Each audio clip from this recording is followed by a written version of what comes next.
ഇപ്പോൾ കോൺഗ്രസിൻ്റെ വിഷയം മധ്യ തിരുവിതാംകൂർ പോലും നല്ല സ്വാധീനമുണ്ടായിരുന്ന കോൺഗ്രസിന് ആ സ്വാധീനം കുറയുന്ന കാഴ്ചകൾ, ഈ സമുദായങ്ങളെ ബാലൻസ് ചെയ്ത് കൊണ്ടുപോകുന്ന ഒരു ഡിപ്ലോമസി കോൺഗ്രസ് കൈവിട്ടുപോയി അല്ലെങ്കിൽ കളഞ്ഞു, അതുകൊണ്ടായിരിക്കുമോ? ഒരു കാര്യം കോൺഗ്രസിൻ്റെ ഭാഗത്തു നിന്ന് പാളിച്ച വരാതെ ശ്രദ്ധിക്കേണ്ട ഒരു സംഗതിയുണ്ട്. പണ്ട് ഈ AK ആൻ്റണി, K കരുണാകരൻ അവർ രണ്ടുപേരും കോൺഗ്രസിനെ നയിച്ചിരുന്ന കാലത്തുണ്ടായിരുന്ന ഒരു വലിയൊരു ഗുണമുണ്ട്. നല്ല ഗ്രൂപ്പ് മത്സരമൊക്കെ ഉണ്ടായിരുന്നു. ആ ഗ്രൂപ്പ് മത്സരം ഉണ്ടായിരുന്നെങ്കിലും നല്ലൊരു ഗുണം പോസിറ്റീവ് സൈഡുണ്ടായിരുന്നു. എന്താ പോസിറ്റീവ് സൈഡ് എന്ന് പറഞ്ഞാൽ, ഒന്ന് ജനസ്വാധീനമുള്ള ജനസ്വീകാര്യതയുള്ള ആളുകളെയാണ് സ്ഥാനാർത്ഥിയാക്കുക. ഒന്ന് നമ്പർ 1. നമ്പർ 2, സ്ഥാനാർത്ഥിയെ നിശ്ചയിച്ചാൽ ഒരിക്കലും കാലുവാരലില്ല.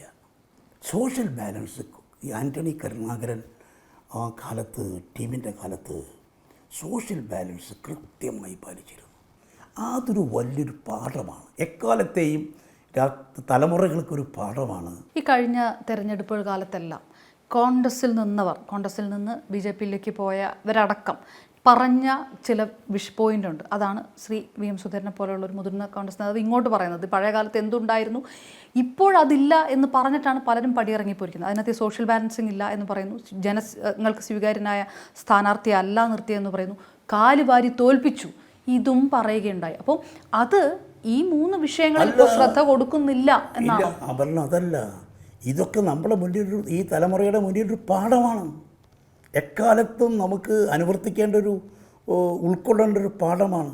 സ്ഥാനാർത്ഥി നിർണയത്തിൽ കൃത്യമായ പാളിച്ചകൾ സംഭവിച്ചത് കൊണ്ടുകൂടിയാണ് ഈ 10 വർഷം പ്രതിപക്ഷത്തിരിക്കേണ്ടി വന്നത് എന്ന് പാർട്ടി ഒരു സ്വയം വിമർശനം നടത്തുന്നുണ്ടോ? ഞാൻ അതിനെക്കുറിച്ചൊന്നും അത്ര കൂടുതലായി പറയുന്നില്ല. ഒരു കാര്യം ശരിയാണ്, നല്ല സ്ഥാനാർത്ഥി നിർണയം, ജനസ്വീകാര്യതയുള്ള സ്ഥാനാർത്ഥികൾ നിശ്ചയിച്ചു കഴിഞ്ഞാൽ ഒറ്റക്കെട്ടായിട്ടുള്ള പ്രവർത്തനം, സ്ഥാനാർത്ഥികൾ നിശ്ചയിക്കുന്നതിൽ സാമൂഹ്യ സന്തുലിതാവസ്ഥ, അത് കൃത്യമായി മുൻകാലങ്ങളെപ്പോലെ കുറ്റമറ്റ രീതിയിൽ ജനസ്വീകാര്യതയുള്ള സാമൂഹ്യ സന്തുലിതാവസ്ഥ കൃത്യമായി പാലിക്കാൻ കഴിയുന്ന സ്ഥാനാർത്ഥികൾ വരിക, ഒറ്റക്കെട്ടായി അവർക്ക് വേണ്ടി പ്രവർത്തിക്കുന്ന ഒരു സ്ഥിതിവിശേഷം ഉണ്ടാകുക. ഒന്ന്, ജനങ്ങൾ വലിയൊരു ഉത്തരവാദിത്തമാണ് കോൺഗ്രസിൽ കാണുന്നത്.